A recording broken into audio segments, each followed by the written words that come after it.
ketika orang diberikan ujian oleh Allah Subhanahu wa Ta'ala itu, maka manusia itu ada dua tipe.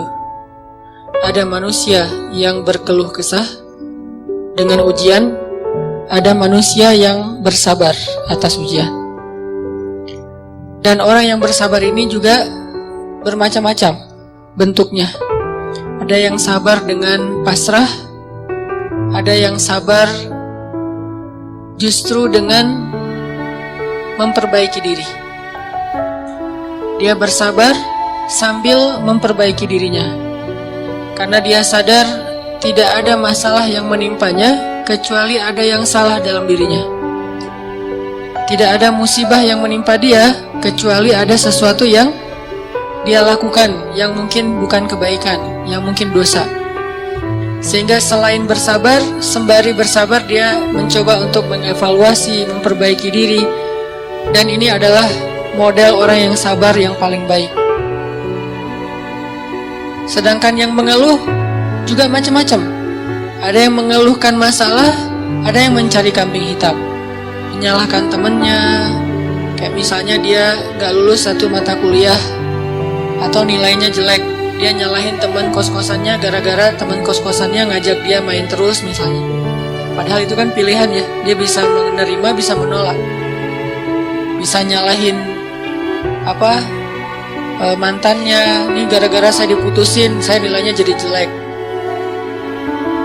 Ya salah juga sih. Nah ini kan bentuk-bentuk keluhan nih. Ada yang menyalahkan, sampai tingkat keluhan yang paling parah itu menyalahkan takdir, menyalahkan Allah. Ya Allah kenapa saya, apa maunya engkau, dan seterusnya dan seterusnya. Nah malam ini kita akan bahas angle orang yang ketika diuji oleh Allah bersabar, dan juga sambil bersabar dia mencoba untuk memperbaiki diri. Dan ini adalah cara yang paling baik dalam menyikapi suatu musibah atau masalah. Cara yang paling elegan dan cara yang paling bijak, cara yang paling disukai Allah ketika kita mendapatkan masalah itu justru kita mencari tahu apa salah kita.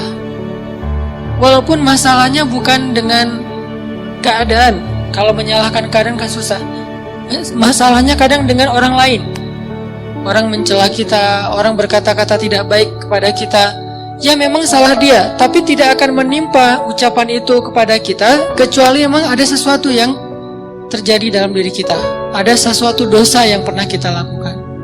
Nah ini namanya belajar bersabar sambil mengevaluasi diri. Bahasa fikihnya muhasabah diri. Menghitung-hitung apa kesalahan dalam diri kita. Nah, kita akan bahas tentang ini.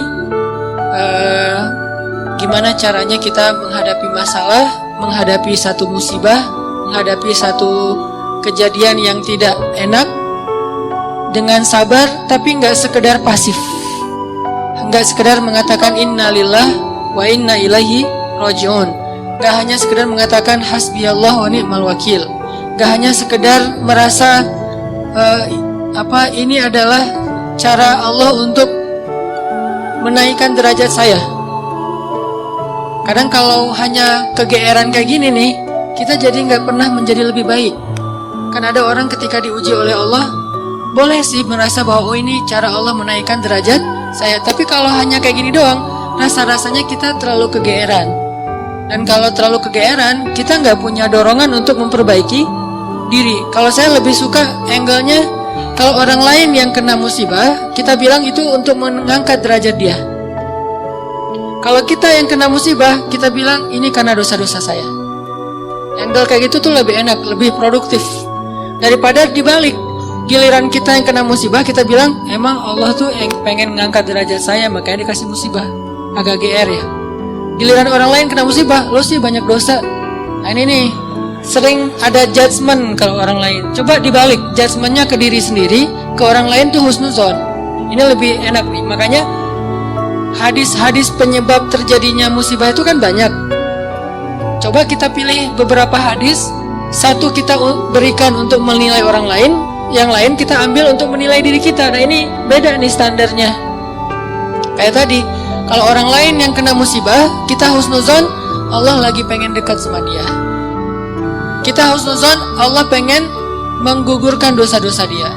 Kita husnuzon, Allah pengen mengangkat derajat dia. Kita husnuzon, emang orang yang paling dicintai Allah tuh biasanya dikasih banyak ujian. Gitu husnuzonnya. Kalau orang lain yang kena masalah atau musibah, jangan tuh kan, saya bilang juga apa, tuh gara-gara dia dulu zalim sama saya sekarang dibalas sama Allah. Jangan gitu. Jangan kegeeran bahwa itu kayak karma ya, gara-gara dia pernah nyakitin kita sekarang dibalas sama Allah. Belum tentu juga kayak gitu. Kegeeran kita tuh kadang-kadang bikin kita jadi nggak pernah belajar, merasa udah baik, walaupun dalam kondisi yang paling sulit juga merasa udah baik. Begitu dikasih musibah, wah Allah kangen sama saya nih. Harusnya ke orang lain kayak gitu tuh. Begitu dikasih musibah, wah Allah pengen menghapus dosa-dosa saya. Bagus, nggak salah. Cuman kalau keseringan, ini namanya GR. Nggak tahu proporsional nggak kalau kayak gini terus. Harusnya jangan hanya ini, diutuhkan juga dengan satu angle lain, yaitu angle, oh saya ada salah, oh saya ada dosa, oh saya ada yang keliru. Makanya datang musibah itu tidak akan terjadi musibah kepada saya kecuali karena kesalahan saya sendiri. Kan hadis qudsinya kayak gitu. Hadis qudsi kalimat salah satu dari kalimat hadis qudsi yang panjang. Hadisnya itu panjang banget, satu halaman. Salah satu kalimatnya tuh Allah bilang, hadis qudsi itu kan Allah yang ngomong ya. Cuman captionnya dari Nabi. Gagasannya dari Allah, captionnya dari Nabi. Kalau Quran, gagasan dan captionnya dari Allah. Kalau hadis, gagasan dan captionnya tuh dari Nabi. Nah, Allah bilang, kalau kalian dapat masalah, kalau kalian dapat nikmat, janganlah kalian memuji kecuali aku. Kalau kalian mendapatkan musibah, janganlah kalian menyalahkan kecuali diri kalian sendiri. Jadi kalau kita dapat nikmat, jangan muji diri. Gua emang ya gini lah. Kita sering kalau ke diri itu yang enak-enak aja diambil. Kalau misalnya orang lain, itu mah kebetulan doang misalnya. Kalau giliran kita, ya ini memang saya emang kayak gini orangnya, bukan sombong ya. Nah ini artinya kita terlalu sering kegeeran. Kalau kita dapat nikmat, yang dipuji adalah Allah. Makanya kalimat kalimat yang paling Allah suka itu Alhamdulillah. Itu kalimat yang paling Allah suka. Kita memuji Allah kalau kita dapat nikmat. Kita bilang, hadza min fadli rabbi. Ini anugerah dari Allah, ini hadiah dari Allah, ini kebaikan dari Allah, ini karena Allah ngasih, dan seterusnya dan seterusnya. Jadi yang dipuji itu Allah. Wa amma bi ni'mati rabbika fahaddits, itu membicarakan nikmat Allah. Bukan membicarakan kehebatan diri kita.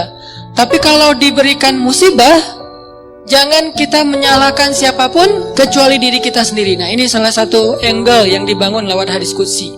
Walaupun kadang bisa kita secara realistis melihat kesalahan orang lain. Untuk apa? Bukan untuk mengkambing hitamkan dia. Kalau emang dia salah, bukan untuk mengkambing hitamkan. Untuk apa? Untuk menghindar, untuk waspada, jangan sampai kita jadi korban dia lagi untuk kesekian kalinya. Kayak ada orang yang zalim, gara-gara kezaliman dia akhirnya kita kena batunya nih. Ada orang yang dalam satu tim misalnya nggak jujur, akhirnya kita kehilangan satu proyek, satu usaha kita tuh bangkrut gara-gara dia nggak jujur. Memang dia yang salah. Salah satu yang salah itu adalah dia.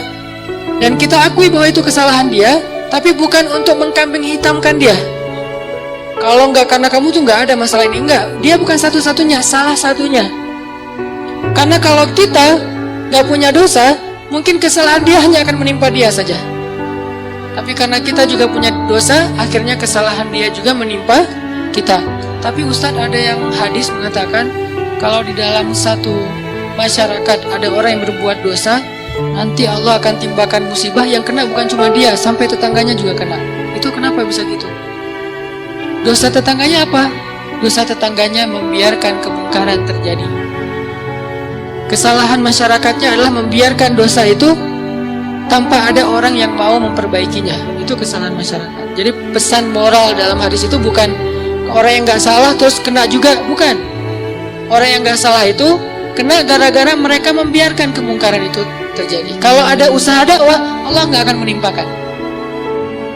Kalau ada nabi, kalau ada dai, kalau ada ulama yang berdakwah untuk mencegah kemungkaran di situ, maka Allah tidak akan menimpakan musibah itu kepada mereka. Kenapa? Masih ada dai. Sebagaimana Nabi Lut Ketika Nabi Lut masih berdakwah, Allah nggak akan hancurkan gunung di Sodom. Allah suruh dulu Lut keluar, baru dihancurkan. Kenapa? Karena masih ada yang berdakwah. Kalau Nabi Lut tidak berdakwah, walaupun di dalam negeri itu ada orang soleh hidup sendiri dan tidak mau berdakwah, maka Allah akan menimpakan musibah dan mengenai orang soleh. Kenapa orang soleh kok kena padahal dia nggak berdosa? Dosa dia adalah membiarkan kemungkaran. Dosa dia adalah membiarkan kebatilan, tidak berbuat apa-apa. Jadi kita bersyukur juga ada ulama-ulama yang bersuara untuk kemungkaran. Itu salah satu alasan mungkin Allah masih menahan musibah atas negeri kita.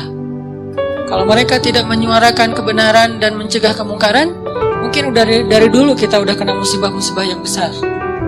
Kalaupun ada musibah-musibah kecil, ini mungkin lebih kepada hikmah yang lain, bukan hikmah karena Allah pengen mengazab bangsa Indonesia. Jadi teman-teman, coba kita perbaiki angle berpikir. Apa yang harus kita persangkakan ketika orang lain kena musibah, dan apa yang harus kita persangkakan ketika kita yang kena musibah. Kalau kita yang kena musibah, salah satunya adalah cari salahnya di mana nih dalam diri kita.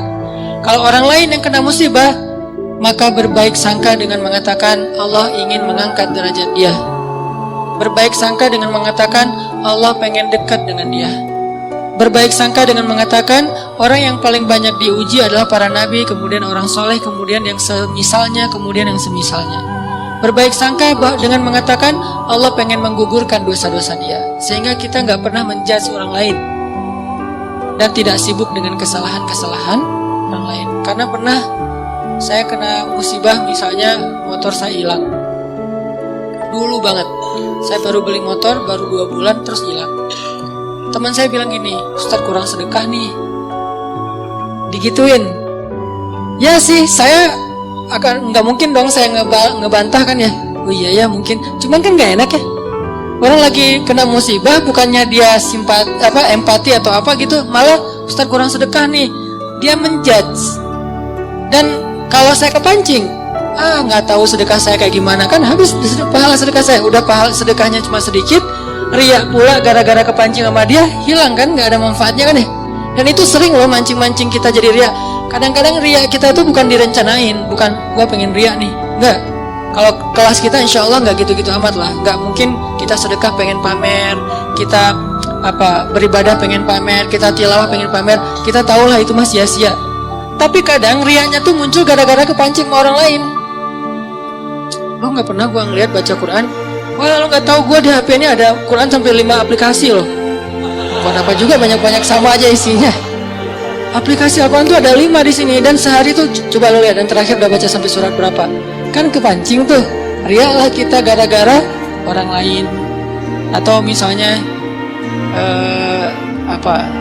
taklim atau apalah, atau umroh, haji, sedekah kayak gitu-gitu. Ada yang mancing.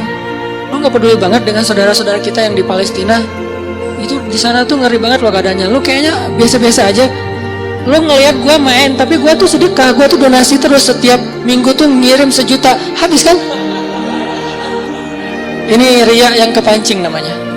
Dan sama statusnya dengan riya yang direncanain. Makanya jangan gampang kepancing. Dia ngomong gitu ke saya lagi hilang motor, dia bilang Ustadz kurang sedekah. Kemarin ketinggalan dompet, ketinggalannya di rumah ternyata. Gak tahu kemana dompet, panik gitu kan, soalnya SIM 2 di situ baru dibikin. Udah gitu kartu ATM gitu, terus ada foto anak. Alhamdulillahnya nggak ada duit. Tapi kan kartu lumayan tuh, blokir ATM dulu, terus mau ngirim SIM, mau ngurus SIM juga, ngurus KTP. Apalagi sekarang lama ngurus KTP-nya, masa kemana-mana saya mau bawa surat gitu nunjukin kan, naik pesawat, malas banget kan ya. Nggak keren kalau nggak ada kartu teh. Mana-mana mau check-in pesawat tunjukin kertas. Aduh, gimana rasanya nih, berat. Tiba-tiba ada yang iseng lah gitu. Udah tahu orang kena musibah, Ustadz banyak dosa, Ustadz ini segala macam. Iya sih, emang banyak dosa, tapi nggak usah diomong-omongin kan gitu ya.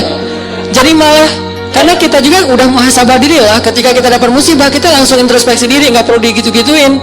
Kadang kita ke orang lain tuh gitu, teman-teman. Dia mungkin udah sadar, atau nggak usah orang lain, keluarga sendiri, pasangan kayak gitu juga. Oh, kayaknya kamu tadi gara-gara kamu tadi ngomongin dia, makanya jangan digituin. Udah aja bab ngomongin orang lain, itu bab yang berbeda. Jangan dikait-kaitkan sehingga kita menjudge orang lain kena musibah gara-gara dosa yang baru saja dia lakukan. Ini kurang bijak. Yang bisa mengatakan ini hanya orang-orang tertentu seperti para nabi, terus ulama-ulama dengan level tertentu. Kalau kita dengan teman, jangan ngambil peran sebagai ulama. Beda. Kalau kita sebagai teman, ngambil perannya cuma teman doang. Empati, peduli, bantuin. Kalau ulama kapasitasnya emang menasehati. Ulama itu kapasitasnya emang mengeluarkan fatwa, bahkan menjudge. Itu hak ulama menjudge, karena ulama itu sama kayak hakim. Tugas hakim itu adalah menghakim, menyampaikan hukum halal haram, hak batil dan seterusnya.